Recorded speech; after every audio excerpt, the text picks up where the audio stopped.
Mari dengan semangat kita masuk ke dalam pelajaran yang ketiga dari buku Katekisasi masa kini, yaitu kitab-kitab Perjanjian Baru.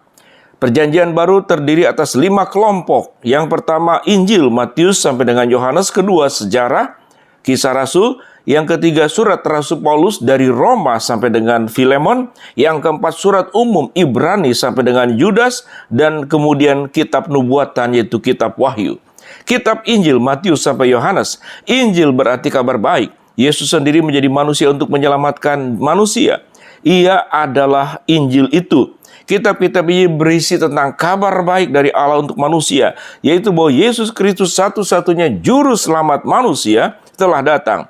Perjanjian baru dimulai dengan 4 Injil kedatangan Yesus Kristus dilihat dari 4 sudut pandangan yang berbeda.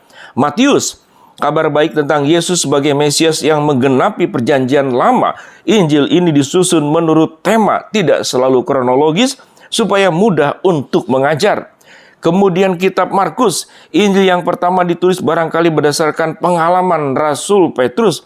Markus menjelaskan mengapa Yesus anak Allah dan Mesias harus mati di kayu salib.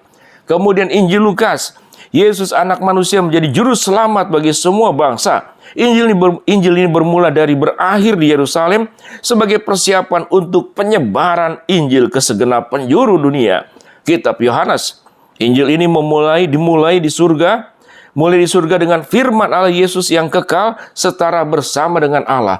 Makna kedatangan Yesus sebagai manusia dijelaskan supaya pembaca menjadi percaya. Kita belajar kitab-kitab sejarah yaitu Kisah Rasul, Kisah Para Rasul. Lanjutan dari kitab Injil, kitab ini menceritakan perkembangan gereja mula-mula Yerusalem pada hari Pentakosta ketika Roh Kudus dicurahkan kepada murid-murid Yesus, sampai Rasul Paulus sebagai rasul kepada orang bangsa orang bukan Yahudi, masuk penjara di Roma, ibu kota dunia kafir. Surat-surat Paulus dari Roma sampai Filemon. Kitab Roma, penjelasan yang lengkap dan teratur tentang Injil yang diberitakan Rasul Paulus. Surat ini sering dipakai Tuhan untuk membawa gereja kembali kepada Injil yang sebenarnya. Misalnya dalam hidup Martin Luther. 1 dan 2 Korintus, nasihat kepada jemaat untuk yang menghadapi berbagai macam persoalan. Karena jemaat ini kurang mengerti bagaimana Injil harus diterapkan dalam kehidupan sehari-hari. Kitab Galatia, menelanjangi ajaran palsu yang mengacaukan jemaat-jemaat Galatia. Ada orang Kristen Yahudi yang mengajarkan bahwa orang hanya diselamatkan karena percaya kepada Yesus serta menuruti seluruh hukum Taurat, khususnya sunat. Paulus menekankan bahwa kita diselamatkan hanyalah oleh iman kepada Yesus Kristus saja dan tidak ada syarat lain. Kitab Efesus memuat rencana penyelamatan Allah atas orang bukan Yahudi dengan mempersatukan mereka bersama semua orang percaya akan Yesus Kristus dalam satu gereja yaitu tubuh Kristus, juga menyajikan petunjuk-petunjuk untuk cara hidup sesuai panggilannya. Kitab Filipi, surat ini dikirimkan Rasul Paulus dari penjara sampai sebagai ucapan terima kasihnya kepada jemaat yang memberi sumbangan kepadanya. Pada saat itu Paulus tidak tahu apakah ia akan dibebaskan atau dihukum mati. Tapi ia menjelaskan bahwa hidup atau mati, hanya satu tujuan hidupnya, yaitu mengenal Allah dalam Yesus Kristus dan berkenan kepadanya. Kitab Kolose, kemuliaan Yesus Kristus, kepala gereja, jauh melebihi penguasa lain. Itulah tema surat ini. Kita disuruh mengarahkan pikiran kepada Kristus yang di sorga. 1 dan 2 Tesalonika.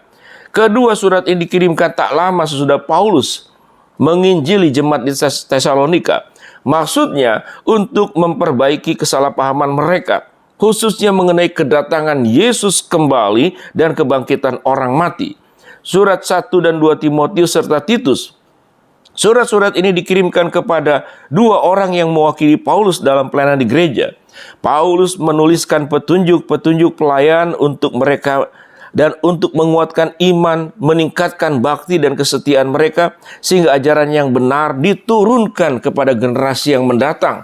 Surat-surat ini juga disebut surat penggembalaan. Filemon, surat kepada orang Kristen di Kolose dengan maksud meminta orang itu menerima kembali budaknya. yaitu Onesimus yang melarikan diri ke Roma dan di situ menjadi Kristen. Kemudian surat umum dari Ibrani sampai Yudas. Surat-surat ini disebutkan surat umum karena tidak dialamatkan kepada gereja atau orang tertentu. Bukan Paulus yang menulis surat-surat ini. Kitab Ibrani, surat kepada orang Kristen Yahudi yang karena penganiayaan mau murtad dan kembali memeluk agama Yahudi. Pernyataan Allah dalam Yesus Kristus dibandingkan dengan pernyataan Allah dalam Perjanjian Lama, supaya kemuliaan dan kelengkapan Injil ternyata dengan jelas. Kitab Yakobus, nasihat untuk hidup sehari-hari. Surat ini menekankan bahwa iman kita harus kita nyatakan dalam cara hidup yang baik. 1 dan 2 Petrus.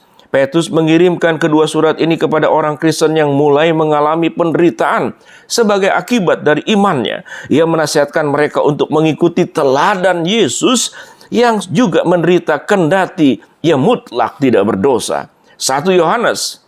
Surat ini menekankan bahwa dosa sangat bertentangan dengan pengakuan bahwa kita mengenal Allah dalam Yesus Kristus. Tidak ada hubungan antara terang dan gelap.